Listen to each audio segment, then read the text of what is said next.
In the basement collection at the National Association of County and City Health Officials in Washington, inside a box that hadn't been opened in years, I found a mosquito management report from 2017.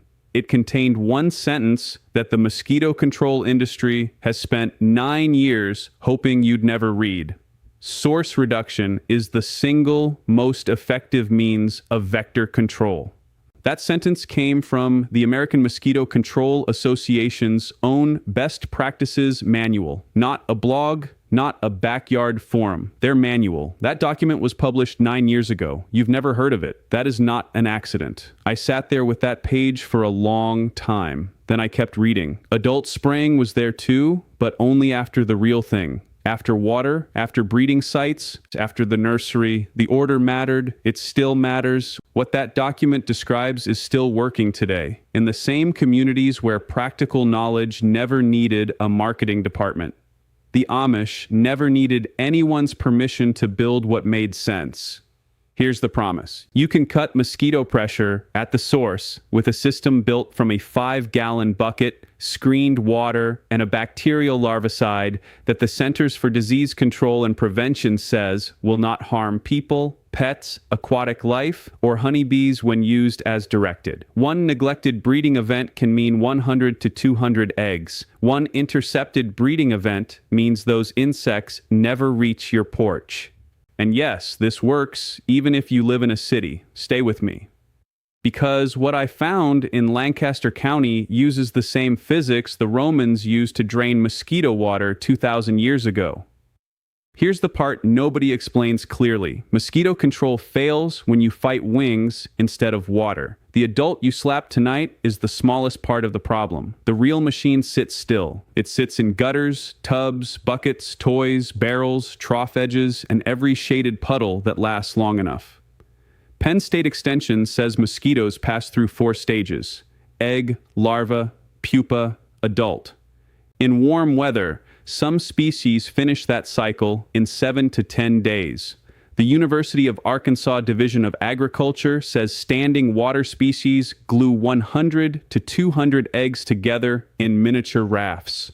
That is your number. That is why one forgotten container becomes a swarm. Now add the kill switch. The National Pesticide Information Center says Bacillus thuringiensis israelensis works only after larvae eat it. Their gut pH runs about 9.0 to 10.5. The toxin activates there, breaks the gut lining, and kills the larva within 1 to 5 days. Your gut does not work that way. A honeybee's life does not work that way. A dog's body does not work that way. Different biology, different outcome. Think of it like shutting off a furnace at the breaker instead of chasing heat from the vent. You stop the system upstream. You do not fight the symptom downstream.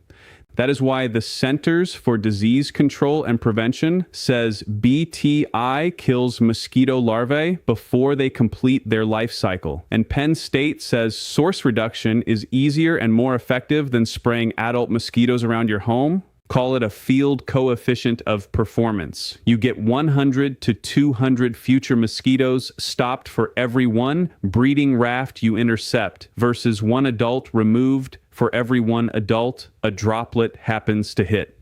Michigan State University warned that one Illinois district sprayed 75,000 acres and covered 2,081 miles of road on 22 nights in 1 year.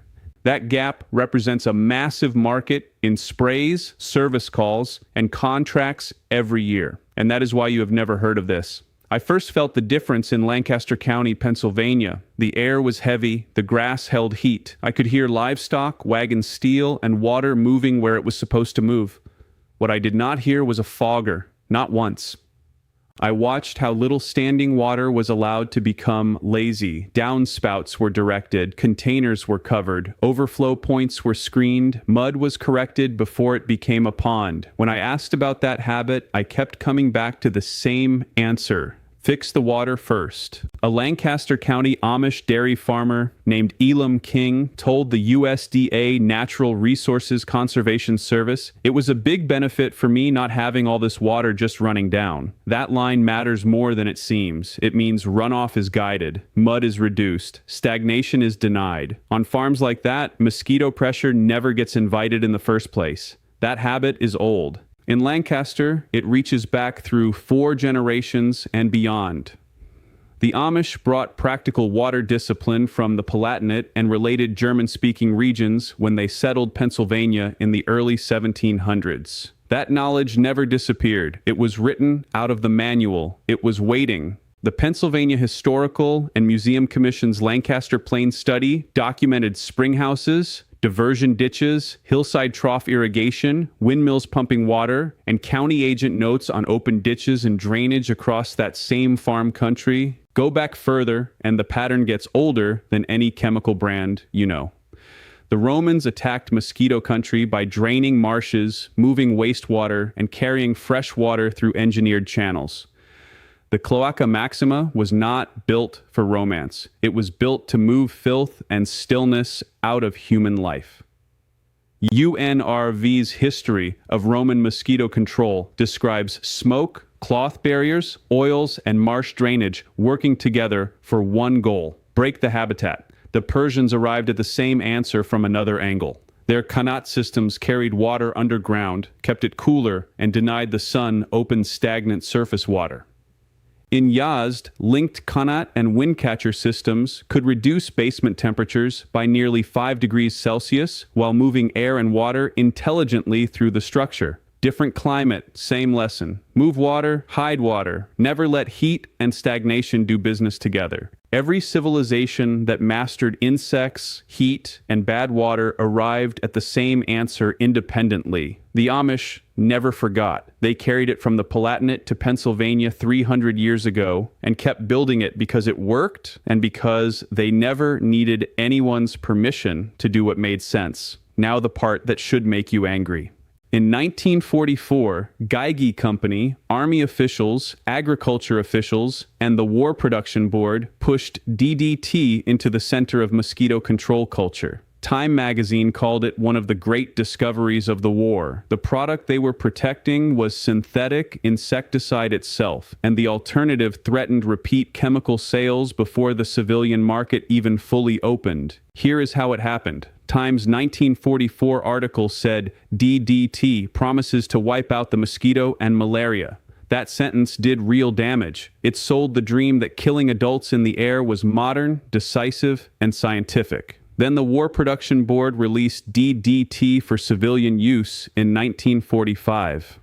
The American Mosquito Control Association's history says the Orlando USDA laboratory had already received early DDT samples in 1942 and found spectacular toxic properties against lice and mosquitoes. Once that chemical pathway opened, the order of thinking changed.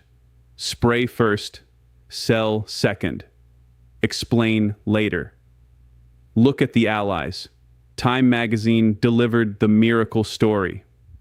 Federal agencies and wartime boards opened the door. Geigy supplied the invention story, and Time reported that Cincinnati Chemical Works was producing 60% of the DDT supply. Media attention created public appetite. Government release created mass legitimacy. Industry got a civilian market with national momentum already behind it. An entire field of knowledge disappeared from everyday building and yard management. Not because it failed, because it wasn't profitable, and it never really stopped. In 2022, the National Pest Management Association worked with former Representative Rodney Davis to introduce H.R. 7266, a bill to prohibit local regulation of pesticide use. Their own 2024 policy article says plainly that local restrictions affect the ability of their industry to do business. Open Secrets reports that NPMA spent $28,000 lobbying in 2023, and 5 of its 9 lobbyists that year had previously held government jobs. At the same time, Illinois had to pass House Bill 3118 to restrict residential mosquito-cide spraying from October 16th through April 14th, require added notice, and stop spraying on windy days to reduce drift onto pollinators. Nobody told you. Not your builder, not your contractor, not the man who sold you another yard treatment. They sold response. They did not sell prevention. They sold the sound of action. The U.S. mosquito repellent market was valued at $1,466.4 million in 2023. Every yard you fix at the breeding stage is another refill, cartridge, spray can, or service visit that never gets sold. Now, if you already own a house and you're thinking this only applies to people with land, stay with me, because this next part is specifically for you. You don't need to buy equipment. You need a yard, a drill, a bottle, a weekend. Start with one ordinary HDPE 5-gallon bucket. If your lot is small, use one. If you have a long fence line or dense shrubs, use 2 or 3. Fill each bucket halfway with water. That gives you roughly 2.5 gallons and enough dark surface to invite egg laying. Then drop in a handful of grass, straw, or leaves. You are not feeding mosquitoes. You are making one controlled nursery that you own. Next, add 1/4 of a Bacillus thuringiensis israelensis dunk to each bucket. The Ask Extension guidance for the mosquito bucket of doom uses that exact amount, and it says to replace that quarter dunk once a month. Lay a stick in the bucket so anything larger can climb back out. Then put the bucket where mosquitoes already feel safe. Shade, still air, and plant cover. Not on your porch, not in full sun. You want the females to choose your trap instead of your gutters.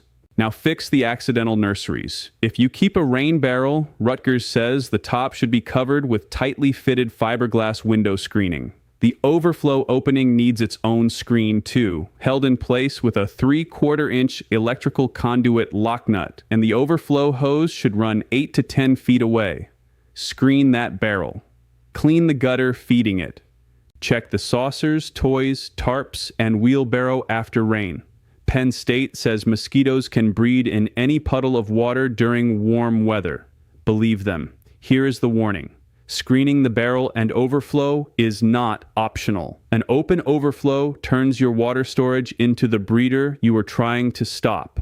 Do that once, then watch the clock. Penn State says some species complete the whole cycle in 7 to 10 days. NPIC says BTI kills young larvae in 1 to 5 days after they feed. That means you are not waiting all summer for proof. You are interrupting the cycle almost immediately and collapsing the next wave before it reaches your skin. On a 95-degree day, after that first cycle, the porch does not go silent forever, but the fresh hatch pressure drops hard. Enough to sit outside at dusk without reaching for a fogger every hour. The maintenance is small. Replace the quarter dunk once a month. Empty junk water once a week. Check screen tension once a season. Rinse slime from the barrel lid when it starts to build. One Saturday morning sets it up. 40 minutes a month keeps it honest, and the cost is insulting. A 5-gallon